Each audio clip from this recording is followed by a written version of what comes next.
Good evening. The evening news. Babatunde Bolatito is my name. The President of Nigeria, Muhammadu Buhari, has urged the Senate to screen and confirm the nomination of Director Resources of the Central Bank of Nigeria, Edward Adamu, for appointment as Deputy Governor of the Osbc Bank. He also requested the upper chamber to confirm the nomination of a CBN Deputy Governor, Mrs. Aisha Indanusa, for reappointment for the second and last term in the position. The President, Senate President Ahmed Lawan, read Buhari's letter of request on the floor during plenary. President Buhari also asked the Senate to screen and confirm the nomination of Ambassador Ayuba Mbako from the Federal Capital Territory for appointment as member of the Revenue Mobilization Allocation and Fiscal Commission.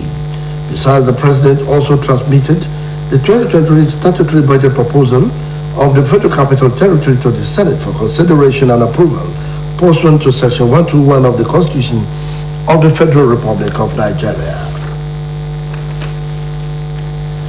President Muhammadu Buhari has said Nigeria will continue to prioritize the aviation sector as safety as critical factor to grow the industry, adding that Nigeria's participation in the Open Sky Agreement has attracted huge investment into the aviation sector. The President stated this at the public forum in Abuja. According to him, Nigeria continues to champion the cause of aviation safety, security and facilitation throughout the continent, with the ongoing support on the Comprehensive Regional Implementation Plan for Aviation Security and the Human Resources Development Fund's plans. Represented by the Chief of Staff, Professor Ibrahim Gambari, the President further said Nigeria's focus on leveraging public-private partnership is also yielding results. He stated that Nigeria has adopted a civil aviation policy centered on liberalization and public-private partnership initiatives. This, he said, has resulted in significant growth of the industry, including huge investment in nation's airports, which have increased its capacity and growth. Osho State Governor Senator Ademola Adeleke has described the newly appointed head of service, Mr. Ayole Yaino, as an industrious individual and a thoroughbred technocrat. The governor disclosed this while swearing in the head of service at the local government service commission hall. Senator Adeleke warned that any public servant who handles his job with levity will be punished, as his government will reward hard work and diligence. The governor equally said that the payment of November salary for workers of Osho State has been signed. Responding, the new head of service pledged workers support for the government and called for constant training and retraining of civil servants. The event had in attendance the Secretary to the State Government, Alhaji Taslim Igbalaye, Orogun of Okela, Oba Adedokun Abolari Aroyekeye II, political functionaries and top economists of the civil service. The Congress of University Academics have expressed its disappointment with the federal government, saying especially the late Nigeria. I take that story again.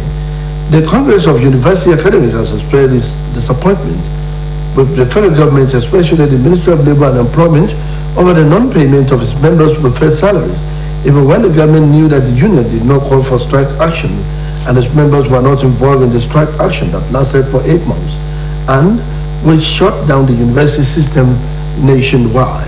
In a statement signed by the National President, Secretary and Publicity Secretary, Dr. Lee Sumano, Dr. Henry Orikweloye, and Dr. Ernest Woke Kwanwa said it was wrong for the federal government to launch Kwanwa with members of ASU, who went on 8-month strike between February and October 2022. The new union lecturers therefore consider suing federal government for withholding its members' salaries.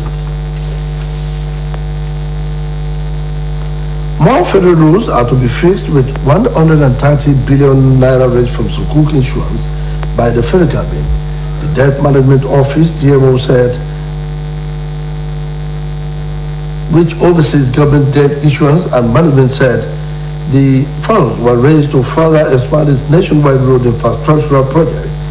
Following its oversubscription of the 100 billion Sukuk issuance, the government raised the offer to 130 billion naira.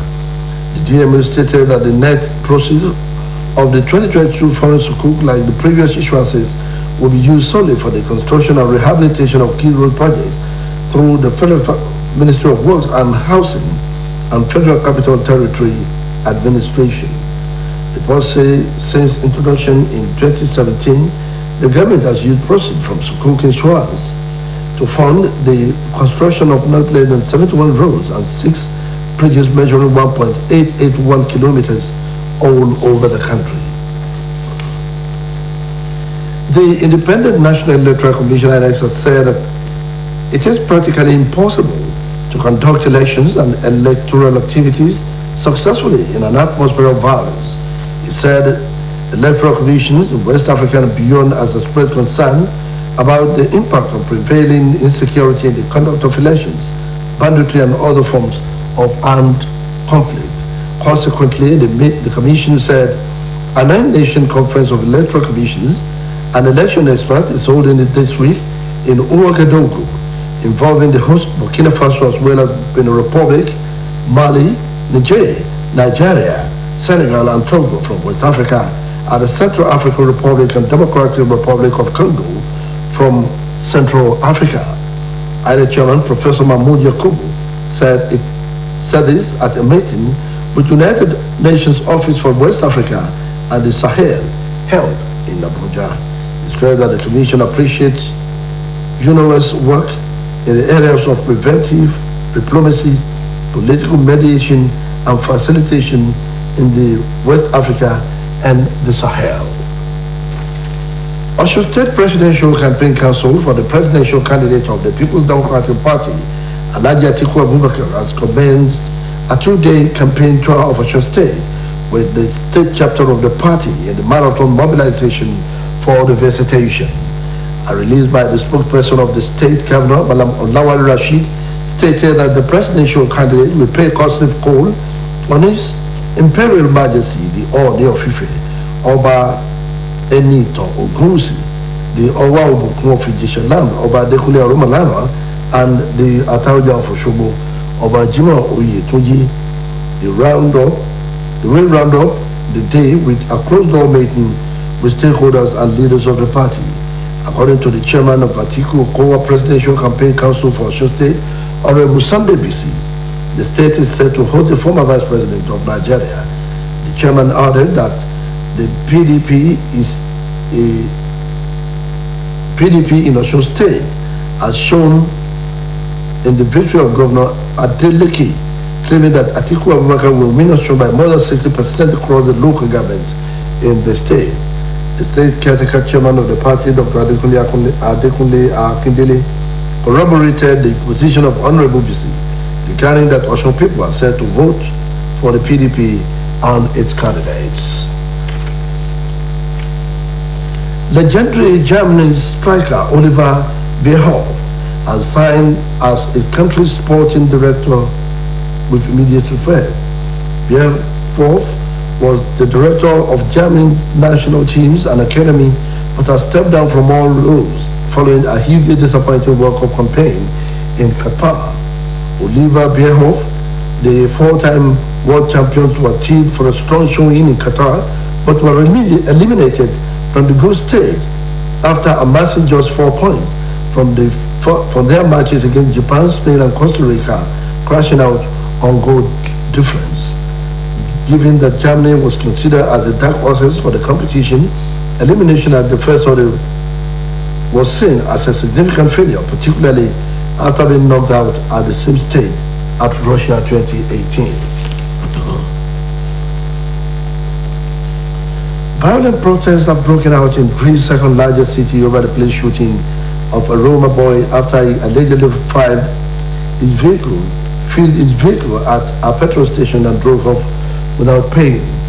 Reports say the 17-year-old boy was being treated in critical condition at the Thessaloniki hospital.